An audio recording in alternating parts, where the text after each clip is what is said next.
நேயர்கள் அனைவருக்கும் அன்பான வணக்கம். இந்த தொகுப்புல வரக்கூடிய புத்தாண்டு பலன்களை நாம பார்த்துட்டோம். 2024 வருடத்தின் முதல் மாதமான ஜனவரி மாதம் 12 ராசிக்காரர்களுக்கும் எப்படிப்பட்ட பலன்கள் எல்லாம் கொடுக்கும் அப்படின்னு பார்க்கலாம். இந்த ஜனவரி மாதம் அப்படின்னா 1ஆம் தேதி முதல் 31ஆம் தேதி வரைக்கும் இருக்குது. இந்த ஜனவரி மாதம் திங்கட்கிழமை பிறக்குது, அதுவும் பஞ்சமி திதியில.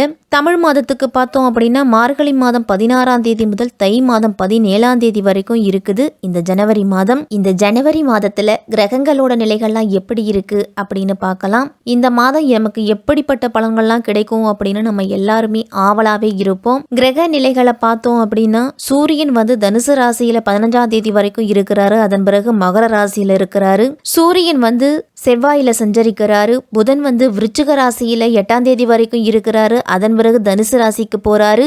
மகர ராசிக்கு 27ஆம் தேதிக்கு மேல வராரு. சுக்கிரன் விருச்சிக ராசியில 19ஆம் தேதி வரைக்கும் இருக்கிறாரு. அதன் பிறகு தனுசு ராசிக்கு போறாரு. குரு மேஷத்திலையும், சனி கும்பத்திலையும், ராகு மீனத்திலையும், கேது கன்னி ராசியிலையும் சஞ்சரிக்கிறாங்க.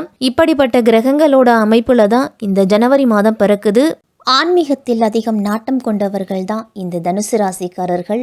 மூலம், பூராடம், உத்திராடம் 1ஆம் பாதத்தில் இருக்கிறவங்களுக்கெல்லாம் இந்த 2024ஆம் ஆண்டின் முதல் மாதமான ஜனவரி மாதம் உங்களுக்கு எப்படிப்பட்ட பலன்கள்லாம் கொடுக்க போகுது அப்படின்னு விரிவாகவே பார்ப்போம். இந்த மாதத்தோட கிரக நிலைகளை பார்த்தோம் அப்படின்னா உங்க ராசியிலேயே சூரியன், செவ்வாய், தைரிய விரியஸ்தானத்துல சனி, சுகஸ்தானத்துல ராகு, பஞ்சமஸ்தானத்துல குரு, தொழில் ஸ்தானத்துல கேது, அயன சைன போகஸ்தானத்துல சுக்கிரன், புதன் அப்படின்னு கிரகங்களோட அமைப்பு எல்லாமே இருக்குது.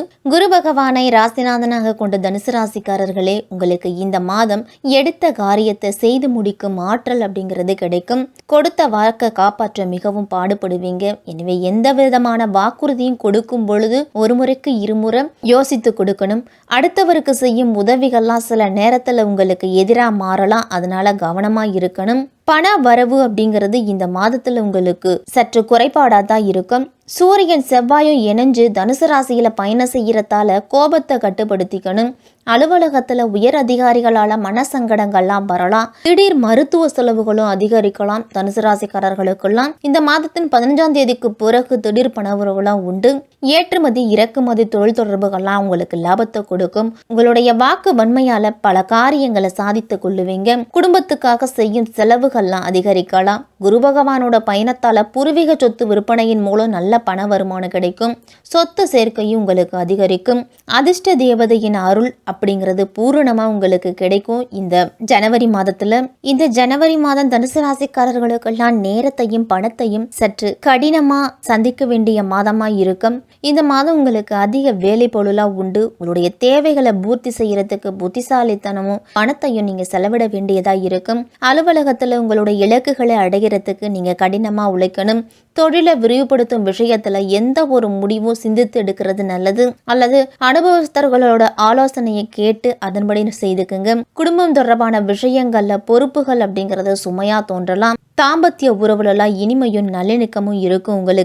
உங்களுடைய பொருளாதாரம் அதிகரித்தாலும் தேவையற்ற செலவுகள் குறித்து கவனமா இருக்கணும். ஒத்த கருத்துடைய நபர்களோட உங்களுடைய நட்பு வட்டாரத்தை பழகிக்குவீங்க. ஆரோக்கியம் அப்படிங்கிறது சிறப்பாக இருக்கும். இருந்தாலும் மனதளவில் ஒரு சில நேரத்தில் சங்கடங்கள்லாம் வரலாம்.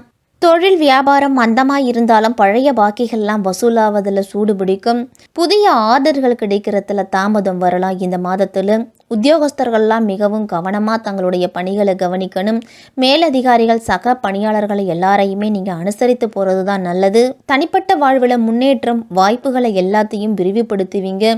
அதே மாதிரி உங்களுடைய புரிந்துணர்வு திறன் அப்படிங்கிறது அதிகரிக்கும். அதிகம் இந்த மாதத்துல சவால்களை சந்திக்க நேரிடும். நீங்க வாழ்க்கை துணையோடு முடிஞ்ச வரைக்கும் வாக்குவாதங்களை தவிர்த்துக்குங்க. அவர்களோட உணர்வுகளை புரிந்து கொள்ள சற்று முயற்சி செய்யுங்க. குடும்ப உறுப்பினர்களுக்கு இடையே கருத்து வேறுபாடெல்லாம் வரலாம். தந்தையுடனான உறவு உங்களுக்கு சுமூகமா இருக்கும். தாய் உங்களுக்கு சாதகமா செயல்பட மாட்டாங்க. பொருளாதார நிலையை பொறுத்த வரைக்கும் ஏற்றத்தாழ்வுகள் அப்படிங்கிறது இருக்கும். நிதி ஆதாயம் நீங்க எதிர்பாராத பணவரவுக்குலாம் வாய்ப்புகள் இருந்தாலும் செலவுகளும் உங்களுக்கு அதிகமா இருக்கும். உங்களுக்கு அளிக்கப்பட்ட பணிகளை முடிப்பதில் சில தாமதங்களும் பின்னடைவுகளும் ஏற்படலாம். புதிய வேலை தேடிக்கிட்டு இருக்கிறவங்களுக்கெல்லாம் கடுமையான போட்டி அப்படிங்கிறது நிலவும். இந்த மாதம் உங்களுடைய தொழிலில் சவால் நிறைந்ததாக தான் இருக்கும். தொழில் சார்ந்த விஷயங்களை, குறிப்பா கூட்டுத்தொழில் செய்யறவங்கெல்லாம் புதிய தொழில் விஷயங்களை கையாளும் பொழுது கவனமா இருக்கணும். பிள்ளைகளோட கல்வியில அதிக கவனம் செலுத்தணும். வழக்கு விவகாரங்கள் எல்லாம் ஈடுபடாம இருக்கிறது தான் நல்லது. பெண்களுக்கெல்லாம் எதிலும் காலதாமதம் அப்படிங்கிறது உண்டாகும். சொன்ன சொல்ல காப்பாற்ற அதிகமா நீங்க பாடுபடணும். பண வரவு அப்படிங்கிறது உங்களுக்கு தாமதப்படலாம்.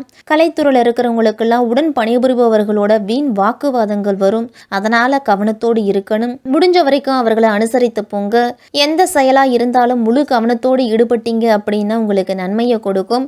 வீண் அலைச்சல் அப்படிங்கிறது தொழில் இருக்கும். மனதில் இருந்துட்டு வந்த குழப்பம் எல்லாமே நீங்கி நிம்மதி அப்படிங்கிறது உண்டாகும். பழைய கடன் பிரச்சனைக்கெல்லாம் முற்றுப்புள்ளி வைக்கக்கூடிய மாதம். அரசியல்வாதிகள்லாம் அவசரப்படாம நிதானமா எல்லா செயலையும் செய்வீங்க அப்படின்னா வெற்றி நிச்சயம். உங்களுடைய எதிர்பார்ப்புகள் அனைத்துமே நிறைவேறும். எதிரிகள் எல்லாமே உங்களை கண்டு விலகி செல்லுவாங்க. பண வரவு அப்படிங்கிறது உங்களுக்கு ஓரளவு சிறப்பா இருக்கும்.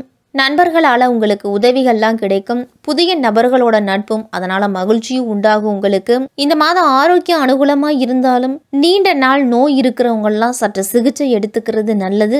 தனுசு ராசிக்காரர்களுக்கெல்லாம் முதுகு தண்டுவிட பிரச்சனைகள் அப்படிங்கிறது சற்று கவனத்தில் எடுத்துக்கணும். முதுகில் ஏதாவது வலி இருந்துச்சு அப்படின்னா உடனடியாக மருத்துவரை அணுகி மருத்துவ சிகிச்சை எடுத்துக்குங்க. அதிக கோபம் உங்களுடைய ஆரோக்கியத்தை பாதிக்கும். எதிர்மறை சிந்தனைகளை உருவாக்கும். அதனால மன அமைதியை வளர்த்துக்கிறதுக்கு யோகா, தியானம் இதையெல்லாம் முறையா செய்துட்டு வர்றது நல்லது. மாணவர்கள்லாம் கல்வியில தொடர்ந்து கவனத்தை செலுத்தணும். உங்களுடைய இலக்குகளை அடையறதுக்கு கல்வியை முழு மனதோடு படிக்கிறதும், தெளிவா சிந்திக்கக்கூடிய திறனும், புரிந்து கொள்ளக்கூடிய ஆற்றலும் உங்களுக்கு கிடைக்கும். கூடுதல் நேரம் ஒதுக்கி பாடங்களை படிக்கிறது நல்லது. மூல நட்சத்திரத்துல பிறந்தவங்களுக்குள்ள தொழில் வியாபாரத்துல இருந்துட்டு வந்த போட்டிகள் எல்லாமே குறையும். புதிய ஆர்டர்கள் பெறுவதிலெல்லாம் உங்களுக்கு எந்த விதமான பிரச்சனைகளும் இருக்காது. உத்தியோகத்துல இருக்கிறவங்க எல்லாம் வேலை செய்ய இடத்துல இருந்துட்டு வந்த பிரச்சனைகள் அப்படிங்கிறது குறையும். உங்களுக்கு வேலை சுமையும் குறையலாம். தொழில் நிமித்தமான பயணம் எல்லாம் நீங்க சென்று வர வேண்டிய சூழல் வரும். அந்த பயணம் உங்களுக்கு சிறப்பாகவே இருக்கும். பூராட நட்சத்திரத்தில் பிறந்தவங்களுக்கெல்லாம் குடும்பத்தில் இருந்து வந்த பிரச்சனைகள்லாம் குறையும். கணவன் மனைவிக்கிடையே இருந்துட்டு வந்த மனக்கசப்பு எல்லாமே மாறும். குழந்தைகளோட உடல் ஆரோக்கியத்தில் அக்கறை செலுத்துவீங்க. புதிய நண்பர்களோட சேர்க்கையால உதவிகள்லாம் உங்களுக்கு வந்து சேரும். உத்திராடம் 1ஆம் பாதத்தில் இருக்கிறவங்களுக்கெல்லாம் தடைப்பட்ட காரியங்களை செய்து முடிக்க மீண்டும் முயற்சிகளை மேற்கொள்ளுவீங்க. அதனால உற்சாகம் அப்படிங்கிறது உங்களுக்கு அதிகமாகவே இருக்கும். மாணவர்கள்லாம் கல்வியில நல்ல மதிப்பெண் எடுப்பீங்க அப்படிங்கிற நம்பிக்கை அதிகரிக்கும். கவலைகள் அனைத்துமே நீங்கும். உங்களுக்கு குழந்தை பாக்கியம் இல்லாத தம்பதியர்களுக்கெல்லாம் குழந்தை பாக்கியம் அப்படிங்கிறது உண்டு. தனுசு ராசிக்காரர்கள் எல்லாரும் இந்த ஜனவரி மாதம் முழுவதுமே முருகப்பெருமானை வணங்கி வர உங்களுடைய கஷ்டங்கள் அனைத்துமே தீரும். வாழ்க்கையிலையும் தொழிலையும் நல்ல முன்னேற்றம் இருக்கும். அமாவாசை நாட்கள்ல வாயில்லா ஜீவன்களுக்கு உணவு அளியுங்க. 10 பேருக்கு அன்னதானம் கொடுங்க.